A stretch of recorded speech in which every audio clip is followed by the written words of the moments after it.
قرآن کے معجزے کا ذکر کرنے سے پہلے ہم اس بات کا جائزہ لیتے ہیں کہ شہد کی مکھی اپنی کالونی میں کس طرح سے کام کرتی ہے۔ شہد کی مکھی کو سوشل انسیکٹ یا سماجی کیڑا بھی کہا جاتا ہے۔ یہ ایک کالونی میں رہتی ہے اور بہت ہی منظم خاندانی گروپ بناتی ہیں۔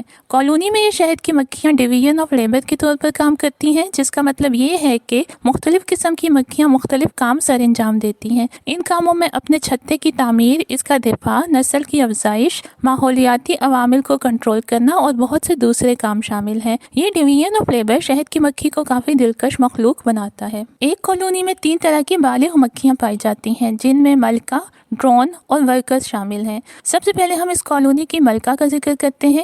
ملکہ کالونی میں واحد شہد کی مکھی ہے جو کہ اولاد پیدا کرتی ہے۔ اس کے علاوہ یہ کچھ ایسے کیمیکلز بھی بناتی ہے جس سے یہ باقی مکھیوں کو کنٹرول کر سکتی ہے۔ باقی مادہ مکھیوں کی طرح ملکہ مکھی بھی ایک فرٹیلائزڈ ایگ سے بنتی ہے، یعنی کہ ایک ایسا ایگ جس میں نر اور مادہ دونوں مکھیوں کے جینز شامل ہوں۔ ملکہ مکھی جب بڑی ہوتی ہے، یعنی کہ اپنے لارول سٹیج سے جب نکلتی ہے، تو یہ اپنے ڈنک کو استعمال کرتی ہے اور تمام حریف مکھیوں کو مات دیتی ہے۔ اس طرح ایک کالونی میں صرف ایک ملکہ مکھی بچتی ہے۔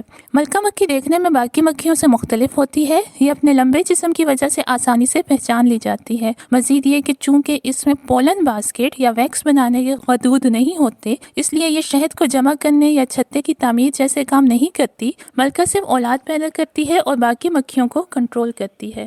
چونکہ ملکہ مکھی صرف اولاد پیدا کرتی ہے، تو اس کے لیے یہ اپنے چھتے سے کچھ فاصلے پر جاتی ہے اور 7 سے 15 ڈرون یعنی نر مکھیوں کی مدد سے اگلے 48 گھنٹے میں فرٹیلائزڈ یا انفرٹیلائزڈ ایگز دیتی ہے۔ فرٹیلائزڈ ایگز یعنی کہ وہ انڈے جن میں نر اور مادہ دونوں کے جینز شامل ہوں، وہ بعد میں مادہ مکھی یا فیمیل بیز بناتی ہیں، جن کو ورکرز کہا جاتا ہے۔ جبکہ انفرٹیلائزڈ ایگز یعنی کہ وہ انڈے جن میں کسی نر کے جینز نہیں ہوتے، وہ نر مکھی یا میل بیز بناتے ہیں، جن کو ڈرونز بھی کہا جاتا ہے۔ اب ہم دیکھتے ہیں کہ نر مکھی یا ڈرونز کالونی میں کس طرح سے کام کرتے ہیں۔ یہ بڑی جسامت والی مکھی ہوتی ہے، پر اس کے پاس بھی پولن باسکٹ یا ویکس بنانے کے حدود نہیں ہوتے، اس لیے یہ بھی چھتے کی تعمیر یا شہد جمع کرنے کا کام نہیں آتی۔ ان کا اہم مقصد صرف نسل کی افزائش ہے۔ جیسے ہی یہ ملکہ مکھی کی فرٹیلائزیشن میں مدد کرتے ہیں، اس کے بعد یہ فوراً سے مر جاتے ہیں۔ ڈرون عام طور پر ورکر مکھی پر انحصار کرتے ہیں کہ وہ ان کی خوراک کا بندوبست کریں۔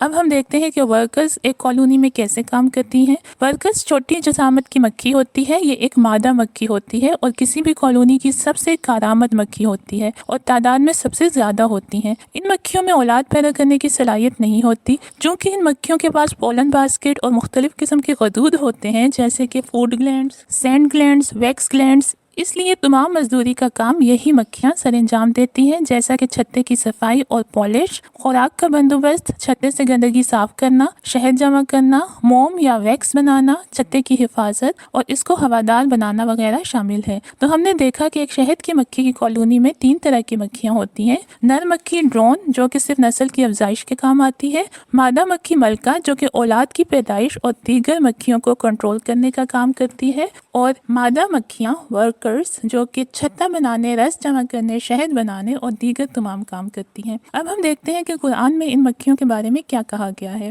اللہ تعالیٰ نے سورہ نحل آیت 68 اور 69 میں ارشاد فرمایا، اور تمہارے پروردگار نے شہد کی مکھیوں کو فرمایا کہ پہاڑوں میں اور درختوں میں اور اونچی اونچی چھتوں میں جو لوگ بناتے ہیں گھر بنا، پھر ہر قسم کے پھلوں سے کھاؤ اور اپنے رب کے نرم اور آسان راستوں میں چلتی رہو، اور اس کے پیٹ سے ایک پینے کی رنگ برنگی چیز نکلتی ہے، اس میں لوگوں کے لیے شفا ہے، بے شک اس میں غور و فکر کرنے والوں کے لیے نشانی ہے۔ ان آیات میں وہ ورب یا فعل استعمال ہوئے ہیں جو عربی زبان میں مادہ کے لیے عام ہیں۔ ان آیات میں اللہ خاص طور پہ مادہ مکھیوں کو خاص راستوں پہ چلنے اور رس جمع کرنے کی ہدایت کرتا ہے۔ یہ دلچسپ بات ہے کہ قرآن ان آیات میں نر مکھیوں کے ذکر کو چھوڑ کر صرف اس بات پہ روشنی ڈالتا ہے کہ مادہ شہد کی مکھیاں رس اکٹھا کرتی ہیں اور چھتے کی تشکیل میں حصہ لیتی ہیں۔